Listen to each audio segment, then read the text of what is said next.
Осы жұрт Ескендірді біле екен, Македония шаһары оған мекен. Филипп патша баласы ер көңілді, мақтан сүйгіш, қызғаншақ адам екен. Филипп өлді, Ескендір патша болды, жас әрең 21-ге толды. Өз жұрты аз көрініп, көршілерге көз алартып қарады, оңды солды. Сұмдық пен ғаскер жиып қаруланды, жақын жерге жау болды, тұраттанды. Көп елді күтінбеген қырды, жойды, ханды өлтіріп, қаласын тартып алды. Жазасыз жақын жердің бәрін шапты, дарияның суындай қандар ақты. Шапқан елдің бәрінде бодам қылып, өкіметін қолына тартып апты. Ескендір елді алмаған хан қоймады, алған сайын көңілі бір тоймады.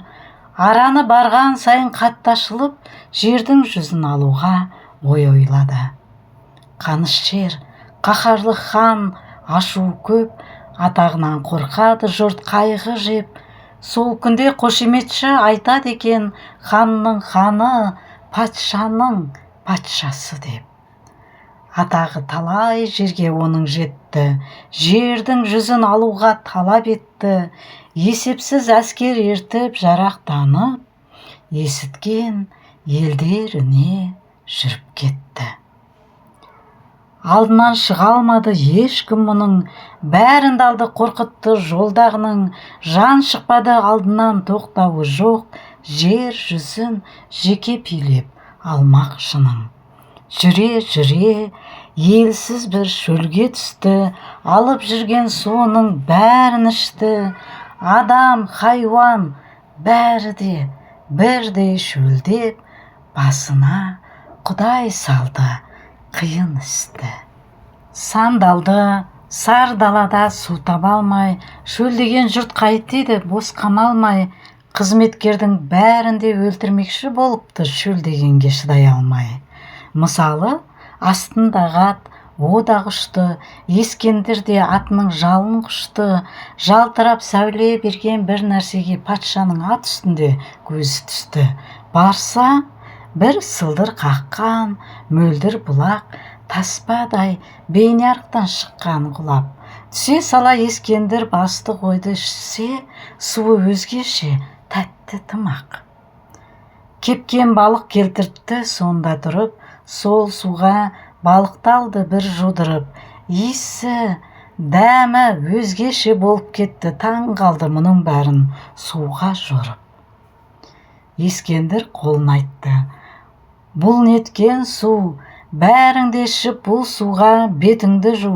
Бір бай елден осы су шыққан шығар, өрлеп барып үстіне тігелік ту. Бұл салқын, тәтті суға қаныңыздар, шақ келер маған жан жоқ наныңыздар.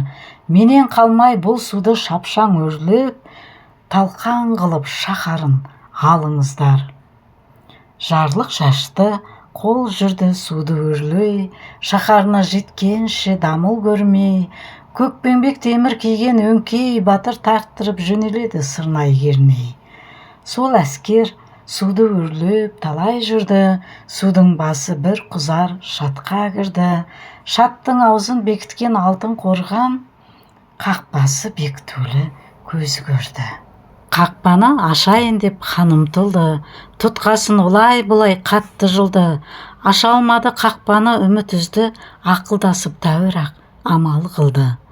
Ескендір тоқтау көрмей өскен жан ғой, келмей ме тоқтаусыздың бәрі дан ғой. Дел сал болып бәрі де қайта шықты, алысып әл келмесін байқаған ғой. Толдықпен хан Ескендір ашуланды, ашуланып қақпаға жетіп барды. Қақпаны дүбірлетіп, қағып, қақпаны аш деп барынша айғай салды. Қақпаның ар жағынан біреу келді, күзетшісі сол екен, дыбыс берді. Қақпаны саған ашар рұқсат жоқ, бұл Құдайға бастайтын қақпа деді. Білмесең, Мен Ескендір патша деген, жер жүзінің соғыста бәрін жеңген. Қақпаңды аш, хабарыңды айт, білдір маған, қорлығым өзім тауып көз көрмеген. Мықтымын деп мақтанба, ақыл білсең, мықты болсаң, өзіңнің нәпсіңді жең. Іші тар, көре алмастың біреуі сен, ондай кісі бұл жерге келмейді тең. Талпынған талаппенен мен де бірер, көп жүрдім кездей келді көрмеген жер. Ең болмаса халқыма көрсетейін, сый қылып белгі болар бір нәрсе бер. Қақпадан лақтырды бір орамал, сыйым осы падиша, мынаны ал. Ішінде бір нәрсе бар, ақыл берер, апар дағы ойланып көзіңді сал. Орамалды қуанып қолын алды, сый алдым деп халқына қайта салды. Қараса ішінде бір қу сүйек, бұл не еткен мазағы деп аң-таң қалды. Ашуланып сыйына болды кекті, ең болмаса білмеді сый бермекті. Осы менің теңім бе деп ақырып, лақтырып жіберді сол сүйекті. Жолдасы Аристотель ақылы мол, лақтырған сүйекті алады сол. Ханға айтты, қасиет бар бұл сүйекте, көзіңе көрсетейін, хабардар бол. Сол күнде Аристотель жеке дара, ақыл сөзін тыңдамай барма шара.